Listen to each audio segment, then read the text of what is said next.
क्यों और कहाँ स्त्री रूप में पूजे जाते हैं हनुमान।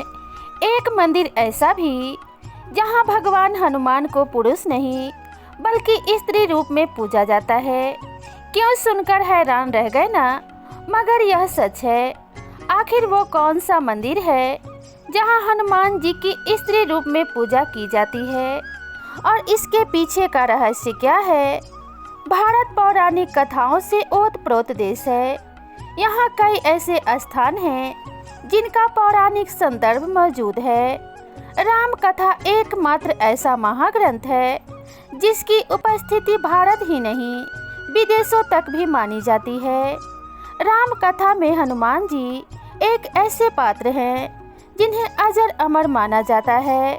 संकट मोचन हनुमान जी, जिन्हें ब्रह्मचारी कहा जाता है, हिंदू शास्त्रों के अनुसार पवन पुत्र हनुमान बाल ब्रह्मचारी थे।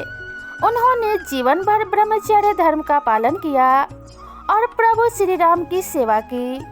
हालांकि कई कथाओं में भगवान हनुमान जी की शादी के भी प्रमाण मिलते हैं, लेकिन शादी के बाद भी वह ब्रह्मचारी के रूप में ही जाने जाते हैं। आपको जानकर आश्चर्य लगेगा, लेकिन दुनिया में एक मंदिर ऐसा भी है जहां हनुमान जी पुरुष नहीं बल्कि स्त्री के वेश में नजर आते हैं। यह प्राचीन मंदिर बिलासपुर के पास है। हनुमान जी के स्त्री वेश में आने की यह कथा कोई 100-200 नहीं बल्कि 10,000 साल पुरानी मानी जाती है। छत्तीसगढ़ में मौजूद है ये अद्भुत मंदिर। भारत में हनुमान जी के कई प्रसिद्ध मंदिर हैं। सभी जानते हैं कि हनुमान जी बाल ब्रह्मचारी हैं, लेकिन छत्तीसगढ़ के इस मंदिर में हनुमान जी की पूजा एक स्त्री के रूप में होती है। यह मंदिर छत्तीसगढ़ के बिलासपुर शहर से लगभग 25 किलोमीटर दूर रतनपुर शहर में स्थित है। इस मंदिर में हनुमान जी को पुरुष नहीं बल्कि स्त्री के रूप में पूजा जाता है। इस अनोखे मंदिर की स्थापना के पीछे की पौराणिक कथा भी काफी दिलचस्प है। गिरजाबंद स्थित हनुमान मंदिर का सदियों से इस क्षेत्र में अस्तित्व है। माना जाता है कि हनुमान जी की यह प्रतिमा 10,000 साल पुरानी है। हनुमान जी का स्त्री रूप में मंदिर का निर्माण किसने करवाया था? किंवदंती है कि मंदिर का निर्माण पृथ्वी देवजू नाम के राजा ने कराया था। राजा पृथ्वी देवजू हनुमान जी के बहुत बड़े भक्त थे और उन्होंने कई सालों तक रतनपुर पर शासन किया था। माना जाता है कि वह कुष्ठ रोग से पीड़ित थे। काफी इलाज के बावजूद उन्हें इस रोग से मुक्ति नहीं मिली। परिणाम स्वरूप राजा हीन भावना के शिकार हो गए। वह अक्सर सोचते रहते कि इस रोग के रहते ना मैं किसी को स्पर्श कर सकता हूँ और ना ही किसी के साथ रमन कर सकता हूँ। इस त्रास भरे जीवन से मर जाना ही अच्छा है। सोचते सोचते राजा को नींद आ गई। राजा ने सपने में देखा कि संकट मोचन हनुमान जी उनके सामने देवी के वेश में होते हुए भी लंगूर रूप में थे। उनके एक हाथ में लड्डू से भरी थाली और दूसरे हाथ में राम मुद्रा अंकित थी। कानों में भव्य कुंडल व माथे पर सुंदर मुकुटमाला। अष्ट श्रृंगार से युक्त हनुमान जी की दिव्य मंगलमय मूर्ति ने राजा से कहा, हे राजन, मैं तुमसे प्रसन्न हूँ। तुम्हारा कष्ट अवश्य दूर होगा। तुम मंदिर का निर्माण कर उसमें मुझे स्थापित करो। मंदिर के पीछे तालाब खुदवाकर उसमें स्नान करो और मेरी विधिवत पूजा करो। इससे तुम्हारे कुष्ठ के रोग का नाश हो जाएगा। सपने में मिले आदेश पर राजा ने विद्वानों से सलाह कर गिरजाबंद में मंदिर बनवाया। जब मंदिर पूरा हुआ तो राजा ने सोचा मूर्ति कहाँ से लाई जाए। एक रात स्वप्न में फिर हनुमान जी आए और कहा, माँ महामाया के कुंड में मेरी मूर्ति रखी हुई है। उसी कुंड से मूर्ति को यहाँ लाकर मंदिर में स्थापित करवाओ। दूसरे दिन राजा अपने परिजनों और पुरोहितों के साथ देवी महामाया के दरबार में गए। वहाँ राजा व उनके साथ गए लोगों ने कुंड में मूर्ति की तलाश की, पर उन्हें मूर्ति नहीं मिली। हताश हो राजा महल में लौट आए। संध्या आरती पूजन कर विश्राम करने लगे। मन बेचैन था कि हनुमान जी ने दर्शन देकर कुंड से मूर्ति लाकर मंदिर में स्थापित करने को कहा है और कुंड में मूर्ति नहीं मिली। इसी उधेड़ बुन में राजा को नींद आ गई। राजा के सपने में फिर हनुमान जी आए और कहने लगे, राजा हताश न हो, मैं वही हूँ। तुमने ठीक से तलाश नहीं किया। जाकर वहाँ घाट में देखो, जहाँ लोग पानी लेते हैं, स्नान करते हैं, उसी में मेरी मूर्ति पड़ी हुई है। राजा ने दूसरे दिन जाकर देखा तो सचमुच वह अद्भुत मूर्ति उनको घाट में मिल गई। यह वही मूर्ति थी जिसे राजा ने स्वप्न में देखा था। अष्ट श्रृंगार से युक्त मूर्ति के बाएं कंधे पर श्री राम लला और दाएं पर लक्ष्मण जी के स्वरूप विराजमान, दोनों पैरों में निशाचरों को दबाए हुए। इस अद्भुत मूर्ति को देखकर राजा मन ही मन बड़े प्रसन्न हुए। फिर विधि विधान पूर्वक मूर्ति मंदिर में लाकर प्रतिष्ठित कर दी और मंदिर के पीछे तालाब खुदवाया, जिसका नाम गिरजा बंद रख दिया। मन वांछित फल पाकर राजा ने हनुमान जी से यह वरदान मांगा कि हे प्रभु, जो यहाँ दर्शन करने को आए उसके सभी मनोरथ सफल हो।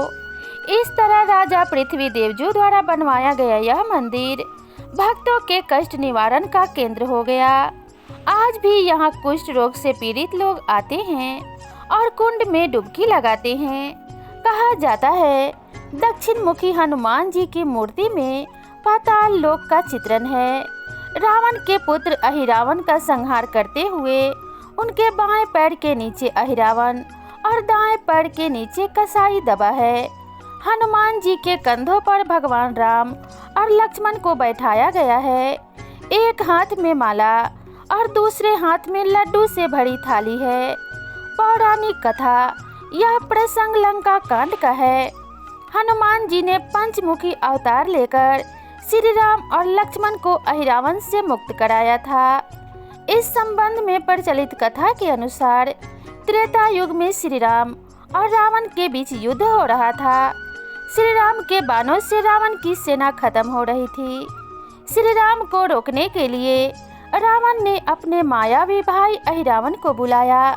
अहिरावण माँ भवानी का भक्त था। उसने अपनी साधना का उपयोग करते हुए श्री राम और लक्ष्मण सहित पूरी वानर सेना को एक साथ बेहोश कर दिया था। इसके बाद वह श्री राम और लक्ष्मण को लेकर अपने साथ पाताल लोक चला गया। कुछ समय बाद जब अहिरावण की शक्ति का असर खत्म हुआ तो विभीषण समझ गए कि ये काम अहिरावण ने किया है। तब विभीषण ने हनुमान जी को श्री राम लक्ष्मण की मदद के लिए पाताल लोक जाने के लिए कहा। राम और लक्ष्मण का हरण कर अहिरावण अपनी कुल देवी के आगे बलि देने का निश्चय करता है। तब हनुमान जी सूक्ष्म रूप में एक फूल में छिपकर उस मंदिर तक पहुंचकर देवी से प्रार्थना कर उन्हें वहां से अंतर ध्यान होने को कहते हैं और खुद देवी रूप में वहां खड़े हो जाते हैं।